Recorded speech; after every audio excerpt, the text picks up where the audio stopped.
Good morning, class 11. Today again we will continue the same chapter 2, basic accounting terms. And the next term is discount. What is discount?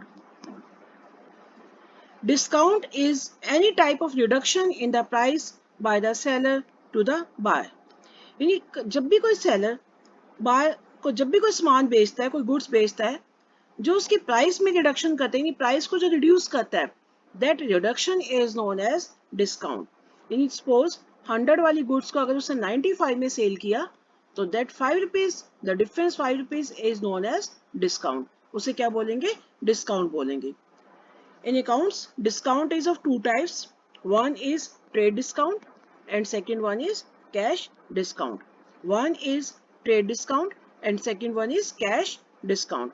And what is trade discount? जो trade discount है, it is a rebate. Discount को rebate भी बोला जाता है। Allowed by the seller at a fixed percentage of the list price.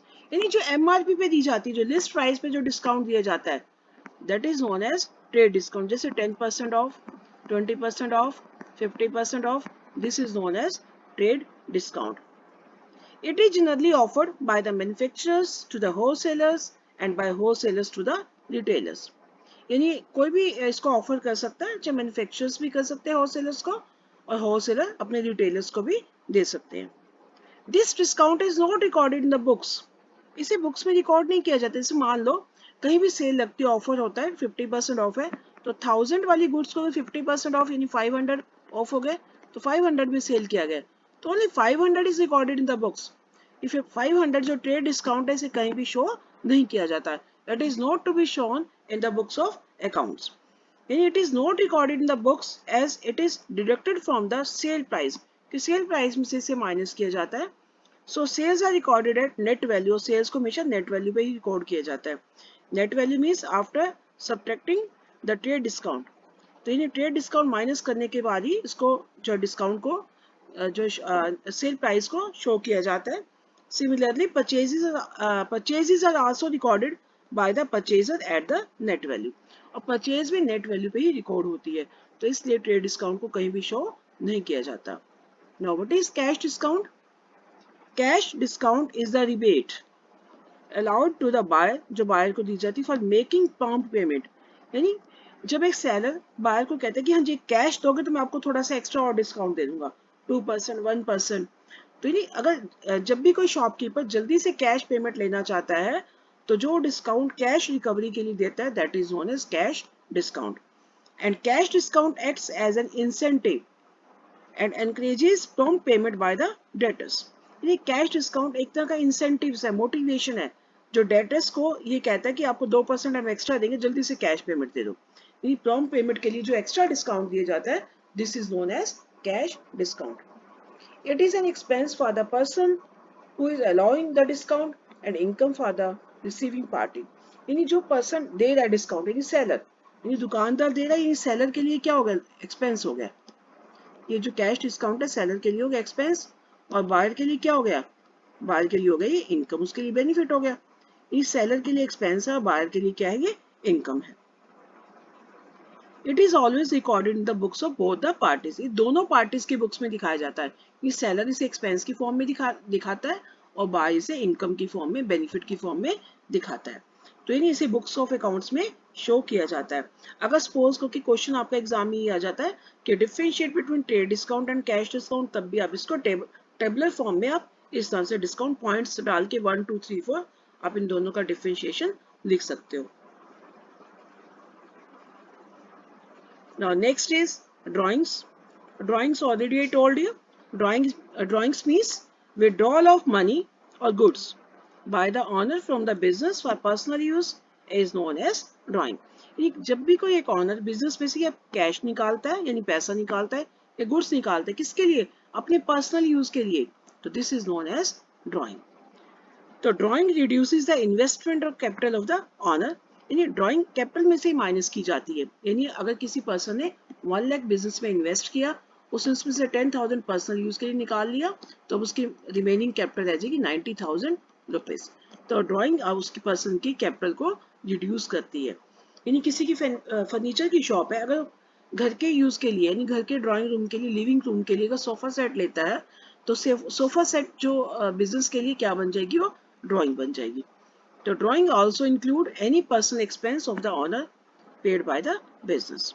For example drawing के और भी बहुत सारे एग्जाम्पल है, जैसे payment of life insurance premium, यानी LIC का जो प्रीमियम है वो तो पर्सनल एक्सपेंस है, अगर उसे बिजनेस में से पे किया जाएगा तो ये क्या हो जाएगी, drawing.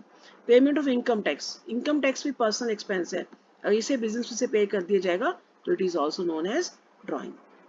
Now next is entry. Entry क्या होती है, यानी व्हेन अ ट्रांजैक्शन और इवेंट इज रिकॉर्डेड, यानी किसी भी ट्रांजैक्शन को जब रिकॉर्ड किया जाता है it is known as entry, उसे बोलते हैं entry.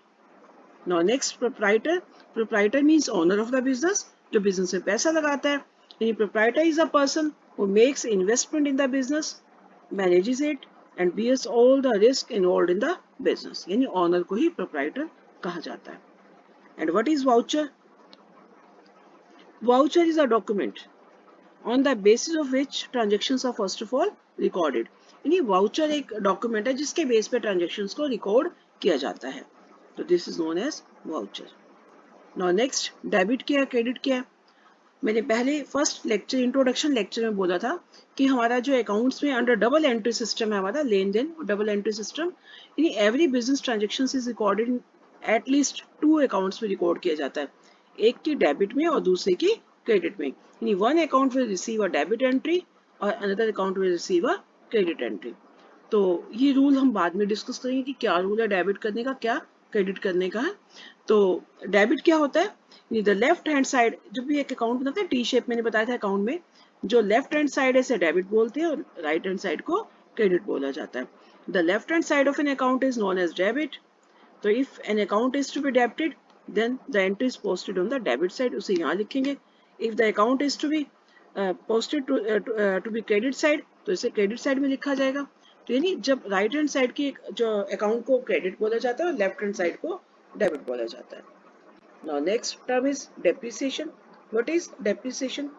Depreciation means decrease in the value of asset.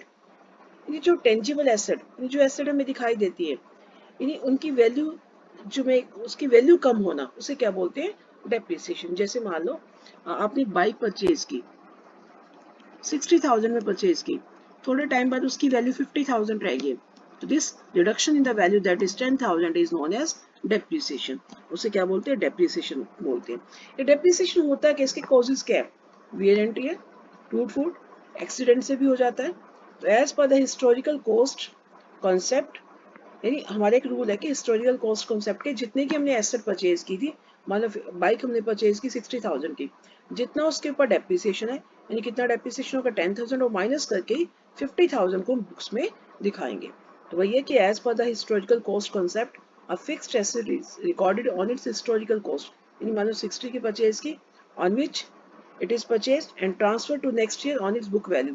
Book value क्या होती है, यानी जितने में परचेज की, ठीक है, उसमें से जो डेप्रिसिएशन माइनस कर दिया, तो जो remaining value that is known as book value, जो बुक वैल्यू जो वैल्यू बुक्स में शो की जाती है, this is known as book value. ना बैड डेट्स क्या होते हैं, bad debts as name show, जो पैसा डूब गया, यानी bad debts is amount that has become irrecoverable from a debtor. Debtor कौन होता है, जिससे हमने पैसा लेना है, जो पैसा उसे रिकवरेबल नहीं है, तो this is known as bad debt. तो it is a business loss, ये लॉस है, तो and is debited to profit and loss account, ये प्रॉफिट एंड लॉस के डेबिट में दिखाया जाता है। प्रॉफिट एंड लॉस को भी हम बाद में डिस्कस करेंगे जब ये चैप्टर आएगा। नेक्स्ट इज, इसका एग्जांपल क्या है, जैसे सपोज करो Sumit who orders ₹4,000 is declared insolvent, उसका दिवाला निकल गया, एंड पेड 40 पैसा इन अ रुपी, यानी 4,000 का 40 पैसा कितना हो गया, 1,600, तो बाकी 60 पैसा क्या हो गया, यानी 2,400, this is the bad debt, इसे क्या बोलेंगे, बैड डेट। यानी 4,000 में से जितना रिकवर हो गया वो तो ठीक है, जो रिकवर नहीं हुआ तो this is known as bad debts. ना बुक वैल्यू अभी मैंने बताई थी, book value is the amount at which an item appears in the books of the accounts, यानी जितने की आपने कोई एसेट परचेज की थी उसमें से अगर आपने उसका डेप्रिसिएशन माइनस कर दिया, this is known as book value, यानी जो आइटम जिस सेट पर बुक्स में दिखाई जाती है उसे बुक वैल्यू बोला जाता है। अब इनवॉइस वर्ड क्या है, जैसे बिल वर्ड बोलते हैं ना किसी चीज का बिल, उसे इनवॉइस भी बोलते हैं। इनवॉइस क्यों बोलते हैं, invoice is a business document which is prepared by the seller. Seller इसे बनाता है when the goods are sold on credit.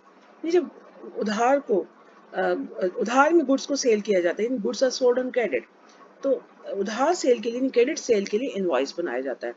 It consist of details of the party, जिस पार्टी को सेल किया, उसका name, to whom goods are sold यानी उसका name, पूरी detail, full description of goods, क्या क्या सामान बेचा है, कितनी क्वांटिटी में बेचा और क्या प्राइस, यानी पूरा बिल होता है. जो यानी मतलब इनवॉइस वर्ड हम इसलिए बोलते हैं क्रेडिट सेल के लिए, यानी क्रेडिट सेल वाले बिल को क्या बोलते हैं, इनवॉइस बोलते हैं अकाउंट्स की लैंग्वेज में.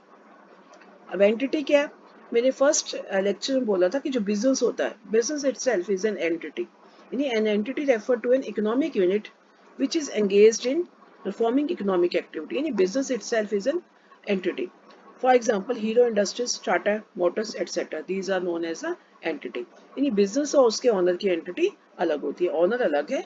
जैसे मैंने बताया था विरुष्का कॉफी हाउस, तो Virushka coffee house is an entity.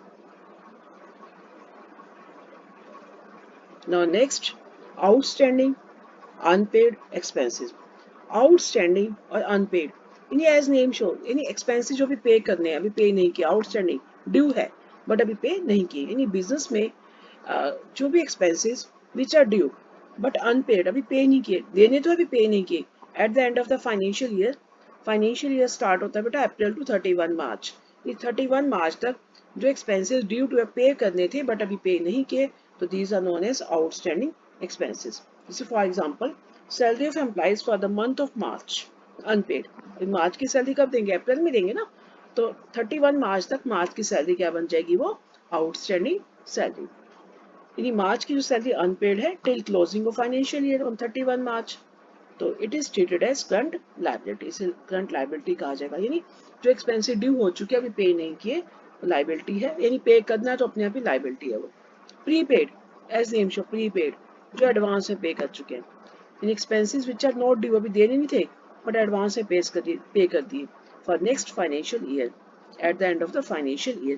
जैसे for example rent of shop for the month of April paid in the month of March, यानी अप्रैल का किराया भी अपने मार्च में दे दिया, तो ये क्या बन गया आपका एडवांस रेंट, तो ये बेनिफिट है, तो this is treated as a current asset. Now next, earned accrued और outstanding income. As name show कर रहा है कि आउटस्टैंडिंग इनकम क्या होती है, जो इनकम अभी हमें मिलनी है, काम तो कर चुके हैं लेकिन अभी पैसा रिसीव नहीं हुआ, incomes which are due but not received at the end of financial year. जैसे for example interest on fixed deposit for the month of March not received till closing of financial year.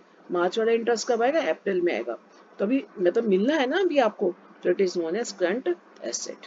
Now next, unearned unaccrued advance income, जो income हम advance में ले चुके हैं, as name shows जो कमाया नहीं, अभी मिलना नहीं था, हम एडवांस में ले चुके हैं, अनअर्न्ड या अनएक्रूड, यानी incomes which are not due, due नहीं थी but received in advance for next financial year at the end of the financial year. For example, rent from tenants for the month of April 2020 received in the month of March 2020.